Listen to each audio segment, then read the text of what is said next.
안녕하십니까.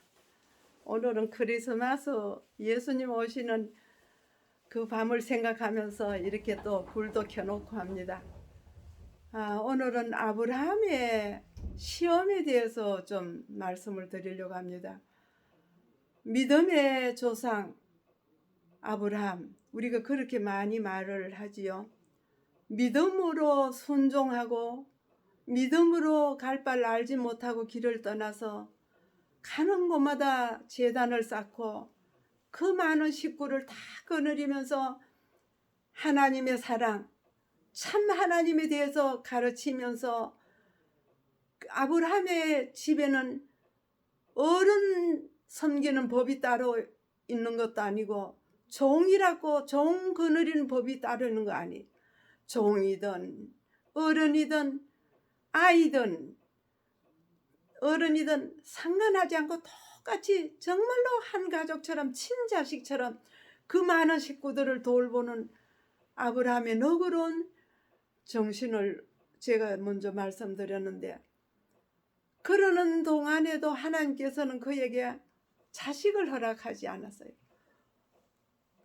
염려할 때마다 하나님은 밖으로 데리고 나가서 저 하늘의 별을 보느냐, 내가 너의 자손으로 하여금 저 별같이 셀 수 없을 정도로 많게 할 거다. 그렇게 하시고도 또 자녀가 태어나지 않아요.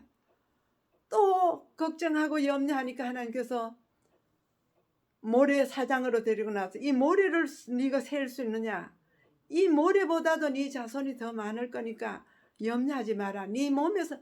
그럴 때마다 아브라함은 아유, 저는 자식이 없고 무자한데 내가 길리운 저 종이나 내 유산을 받을 수 있겠지요. 전혀 하나님이 그렇게 허락하지만은 아브라함은 시간이 가면 갈수록 믿을 수가 없고 조금씩 해이해지는 겁니다. 그럴 때 부인 사라가 그렇게 하는 거죠. 나는 이제는 더 이상 기대하지 마소. 그리고 내가 지금 아이 놓을 그런 형편이 안 되니까 내 몸종 저 하가를 당신 데려다가 자식을 보면 어떻겠느냐고. 그때 그 시대에는 많은 사람들이 일부 다처로 많은 사람들 원하는 여자들 데리고 많이 살았기 때문에 그걸 큰 죄로 여기지 않았어요. 본래 하나님은 딱 남자 또 여자 이렇게 두 사람으로 가정을 이루도록 하셨지만 많은 그 제약이 이 땅에 가능함으로 일부 다처의 제도가 그때 당시에 많이 생겼어요.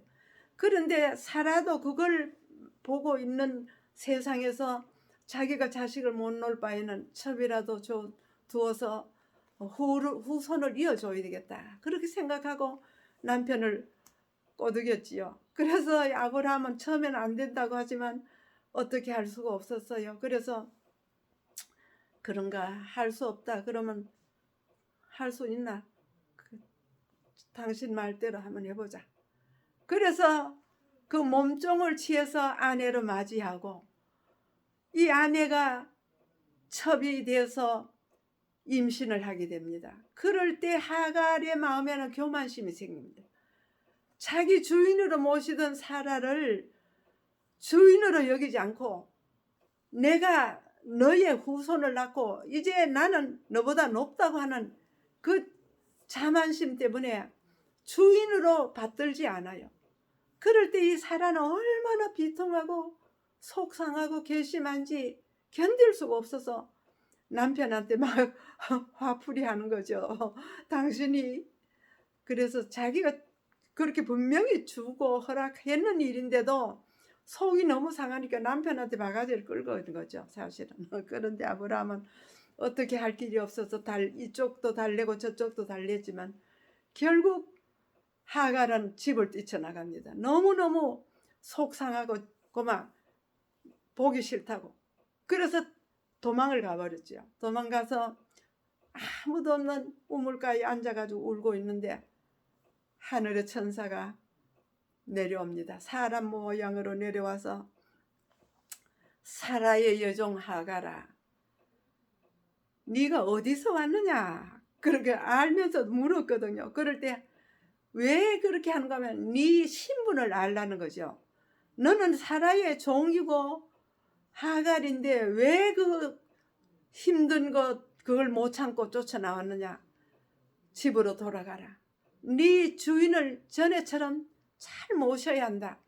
그리고 네가 이제 집으로 돌아가서 잘 모시고 전에처럼 순종하면 내 태에서 난 아들이 앞으로 큰 민족을 이룰 건데 그렇게 함부로 뛰쳐나오면 가면 어디로 갈 거냐. 돌아가라. 그래서 천사의 지시를 받고 하갈은 하나님 감사합니다. 그리고 아들 낳으면 이름까지 지어줬어요. 이스마엘이라고. 그렇게 하면서 하나님이 돌아보셨다고 하는 뜻을 가진 이스마엘이라고 하는 이름까지 받아가지고 집에 내려와서 그 길로 주인을 잘 모시고 아기를 놓고 잘 살았는데 때가 돼서 하나님께서는 그가 더 이상 자식을 바라볼 수 없는 노년에 100세의 아들을 낳게 되는 그 이야기를 여러분들이 잘 아십니다. 성경을 읽어보신 분들은 아브라함이 100세의 아들 낳았다 하는 이야기를 우리가 많이 듣고 이야기합니다. 그래서 100세에 하나님께서 아들을 주실 때 그 전날 이제 장막 뒤에서 사라가 듣고 있는데 방에서는 천사가 그렇게 하죠. 내년 이맘때는 이 집에 오면 아이 울음소리가 날 거다. 이제 꼭 아들을 사라의 몸에서 태어날 거다. 그렇게 하면서 하늘의 천사가 그날 또 사람으로 그 집에 방문해서 아브라함과 이야기할 때 밖에서 너무 웃어가지고 사라가 웃었어요. 그럴 때 방에서 사라가 왜 웃느냐. 아들을 낳게 되면 웃음이라고 하는 뜻을 가진 이삭이라고 하라. 듣는 사람이 다 웃을 거다. 100세의 아들을 낳았다면 다 웃고 또 이 아이가 많은 사람들의 웃음이 될 거라고. 기쁨이 될 거라고. 그렇게 하면서 아이 이름을 지어주고 갔는데 정말 그때 그 아이가 태어나게 된 겁니다. 얼마나 감사한지. 정말 경도가 끊어지고 함에 노인이 됐어요. 완전 노인인데 하나님께서 태에 힘을 주시고 아들을 무사히 순산하게 됩니다. 요즘처럼 뭐 병원을 갔겠습니까? 산파가 있었겠습니까? 하나님께서 낳을 힘을 주시고 기를 힘을 주셔서 정말로 그때부터 온 동리가 온 집안이 웃음꽃이 피고 이 아이가 자라면서 너무 감사한 일들이 많았는데 가장 나쁜 사람이 있었어요. 그게 뭔가 하면 거의 청년이 된 소년도 지나고 청년이 가까운 이스마엘이 이 모든 재산이 자기에게 돌아올 걸로 생각하고 그 엄마와 이 아들은 그 집에서 희낙낙 좋아하고 살았는데 아이고 글쎄 뜻밖의 아들이 태어나서 이제 정말로 상속자가 났다고 야단 법석입니다. 그날부터 이스마엘과 이 하갈은 이 아이에 대해서 좋아하지 않습니다. 눈총을 줍니다. 어떻게 안 보면 꼬집는지 애가 울고 난리야. 여러분 그것을 사라가 지켜볼 때 도저히 견딜 수가 없어서 아브라함에게 이야기했어요. 저 첩가 이스마엘을 이 집에서 보내지 않으면 우리 아들 이삭에게 무슨 일이 일어날지 모르니까 내보내야 됩니다. 내보내야 됩니다. 그러면서 쫄랐어요. 그럴 때 이 아브라함 마음은 정말 가슴이 찢어지는 것 같아요. 지금까지 이삭이 태어나기 전까지는 저 아이가 상속자가 될 거라고 그렇게 믿었고 정말 정성을 다해서 키웠어요. 그리고 그를 의지하고 지금까지 살았는데 이제 참 본처에서 아들이 낳다 해서 이들을 내보낸다는 게 사람의 마음으로는 용납하기가 어려웠어요. 너무 마음이 아파서 주저했어요. 그래서 하나님께 물었어요. 하나님, 이 아들을 내보내야 되겠습니까? 어여야 되겠습니까? 그럴 때 하나님께서 아브라함은 모든 어려운 일이 있으면 하나님과 의논했어요. 물었어요. 기도로서. 그럴 때 하나님께서 그래, 네 마음은 아프지만 네가 내가 아들을 주겠다고 했을 때 기다렸어야 되는데 네 자의로 사라의 말을 듣고 이렇게 아들이 태어났으니 어떻게 하냐. 네가 잘못해서 그러니까 가슴이 아프지만 내보내라. 그래서 아브라함은 찢어지는 가슴, 한쪽 가슴이 찢어지는 것 같아요. 아들 하나를. 그래서 우유와 그 물을 짊어지켜 가지고 빵을 싸서 집을 나가게 내보냅니다. 사실 아브라함은 그렇게 물론 믿음이 없어서 애굽에 갔을 때에 자기 아내를 누이 동생이라고 한 것도 믿음이 부족해서 그렇게 했고, 또 이 이스마엘을 먼저 낳게 된 것도 기다리는데 한계가 있어서 너무 오래 기다리니까 못 참아가지고 자기 힘으로 아들을 한번 낳아보자 해서 결정해서 낳은 아들인데, 이것이 이제 떠나갈 땐 또 진짜 가슴이 찢어지는 것 같아요. 그래서 이제 내보내고 다시 이제 가정에 평화가 돌아오고 화목하고 온 동리가 온 집안이 하나님께 감사하면서 제사를 드리고, 정말 아브라함은 100세에 난 아들이 120세가 됐을 때는 이제 힘도 노인이 돼가지고 많이 약해졌지만은 마음도 이제는 모든 것을 잊어버리게 되었어요. 이제는 온 들에 양떼가 널려 있고 소떼가 널려 있고 그 많은 식구들이 종기종기 천막을 쳐놓고 행복하게 살고, 들의 곡식들은 무르익어서 휘어졌고, 아들은 그렇게 기다리던 아들이 청년이 되어서 정말 미남자 아주 아름다운 아들이 씩씩하게 자라서 이제 자라고 있고, 이제 아브라함은 오늘 죽어도 이제는 한이 없다.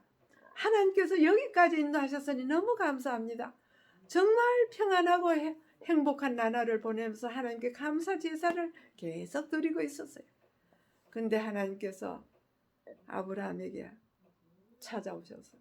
전에도 여러 번 아브라함에게 오셔서 말씀을 나누고 이야기를 하고 이런저런 약속도 하고 이렇게 했는데, 오늘 또 나타나셔서 아브라함아 아브라함아 불렀어요. 그래서 아브라함, 예 아버지 여기 있습니다. 제가 여기 있습니다. 네 사랑하는 아들, 내 아들, 네 사랑하는 독자 이삭을 내가 네게 지시할 땅 모리아 산에 가서 내게 제사를 지내라. 이게 무슨 말씀입니까? 하나님 앞에 제사를 지낸다고 하는 것은 양을 잡아서 제사 지내는 건 우리가 알지요. 목을 이렇게 칼로 찔러서 피를 흘리고 그 피를 제단에 뿔에 바르고 이렇게 해서 불사르고 하나님 앞에 제사를 지내는데, 이 아들을 내게 바치라 이렇게 하는 거예요. 아브라함 정말 너무 어안이 봉봉해서 견딜 수가 없었어요. 그래서 하나님 정말 그렇게 해야 되겠습니까?